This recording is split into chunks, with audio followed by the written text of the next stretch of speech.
Hi guys, it's Mystic Gaming here. Today we're going to be doing a review on the Nikon D3200. Now this is my new camera which I bought to do tech reviews. So what we're going to do is we're going to take a look around the device firstly, then we're going to have a look at the video quality and photo quality of it, and then we're just going to finish up with my opinion. So taking a look around the device, or the camera. On the front you have the 18 to 55mm lens. That is the stock lens that comes with this camera.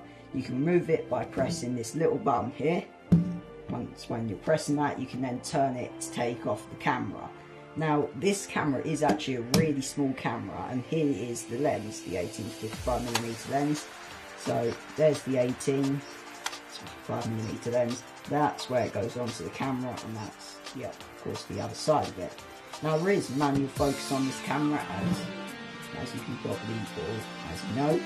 So here is the body of the Nikon D3200. So on the front, that's where you would put your lens, and that's just as it is. So in there you've got your mirror for the lens, nice Nikon D3200 badge, and it is actually really comfortable. There's leather here, so you've got a tight grip. There's a light there for when you're taking photos in the dark. Now on the top of it, you actually have the on and off switch of it. So there's the on, so to turn it on you will flick that, and then the screen will come on like that.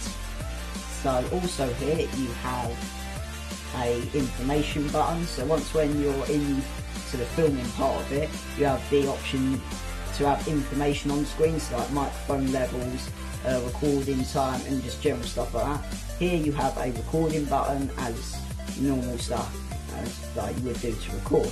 So here you then have the scroll wheel.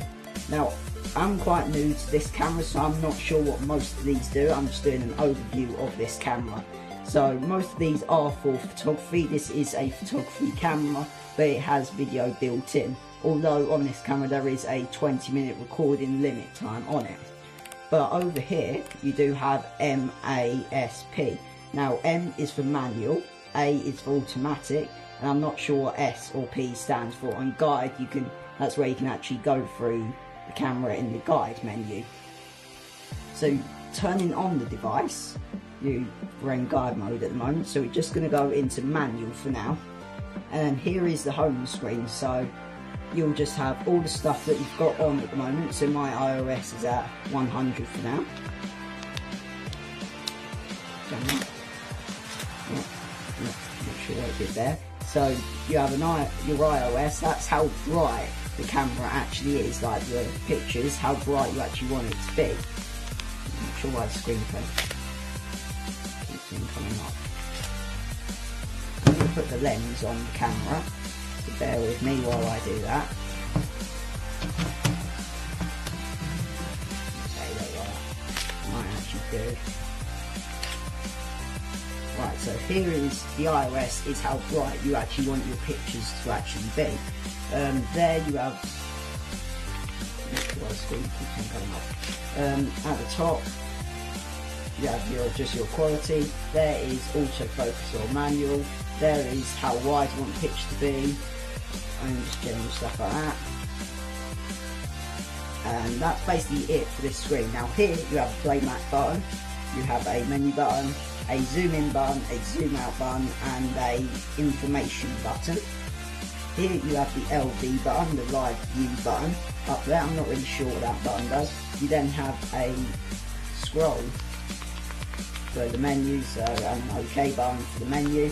There you have the release mode, so you can have single frame, continuous self-timer, delayed, remote, or quiet shutter release, which might be good in like quiet areas if you're out doing photography. And also on the camera you have a bin button, so once when you take photos that you don't want, you can press that button to delete them. So pressing the LV button will go into live view, which will then give you the option to then scroll in and out and have a look around like that. And then going out of live view, of course, put you back into your menu. So now what we're going to go and do is take a look at video quality and photography capability of this camera. guys, just before we get into the photography part of it, on the side you have the SD cards. This is where you would put in the SD card for your camera. So at the moment I have 64 gig in there. And on the other side, you then have a mic input for a mic. You also have an AV output, so you can plug it into a TV. Also a HDMI output, so you can also plug it into a TV. Also a GPS, and I think that's a input for plugging in a remote like shutter thing. So now let's take a look at the video quality and picture quality of this camera. So now I have switched over to the Nikon. Now this is off the audio of the Nikon D3200. The reason why the images that you just seen are a lot darker than the ones that you saw before was because the iOS sensitivity was really low on the camera. I do apologise for that. So that's why the picture is a lot darker than it was before. Now at the moment I have got manual focus on, and we're going to actually test it out. So here I have my phone, and what I want to do is I want to focus onto my phone. Now, as you probably just heard, you can hear that noise. Now, that noise is actually the camera focusing. Now, you can fix that by putting into manual focus, but that does mean you have to then manual focus everything that you want to show people. So that is actually really annoying, that it has to actually make this noise to actually focus onto an object. So, what I'm now going to show you now is some outside images and videos outside.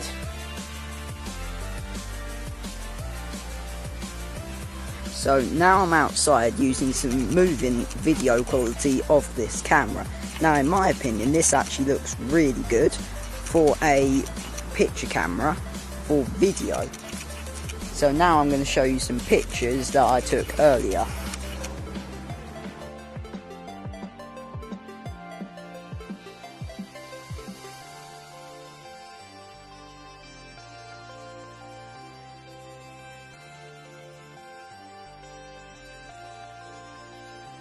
So what do I think of this camera? I actually really like this camera because it can do photography. That's kind of what the point of this camera is. But if you're buying this for filming and for video, it probably isn't the camera for you. Now, me personally, I do a bit of photography and I'm mainly going to use it for filming. Now, filming is not what it's supposed to use for, but it is actually really good quality for a video camera, although it's a picture camera. So I do like the lens on it. It's 80 to 55mm, which will give you a nice distance of zooming in and zooming out, which is good. The feel of it is actually really good, so you can actually hold that really nicely and it won't slip out of your hand or anything. Also in the box you will get a load of accessories, including an extra battery, a charging brick, you plug it into the wall, a strap and some other neat features or things. So I actually really like this camera. The battery life of it is actually really long. I've actually gone on a photo shoot for over an hour and the battery's lost, or one of the batteries has lost that. I also like how they put a mic input on the top of the camera, so there it is. There, and also they put the option to put the mic and also other things such as a light. You can put on a view monitor or finder on the top, so an extra internal screen. So one thing I forgot to show you earlier, at the bottom, that's where you put your battery in, and also a tripod mount on the bottom, so you can use it and so you can put it on tripods. So I actually really like this camera. It is quite expensive for what you're getting, but you are getting quite a lot for your money. So this will be the last video that I will be using my iPhone for, because now I'm going to be moving over to this camera here. So in my opinion this is good for people that just want to like start out photography.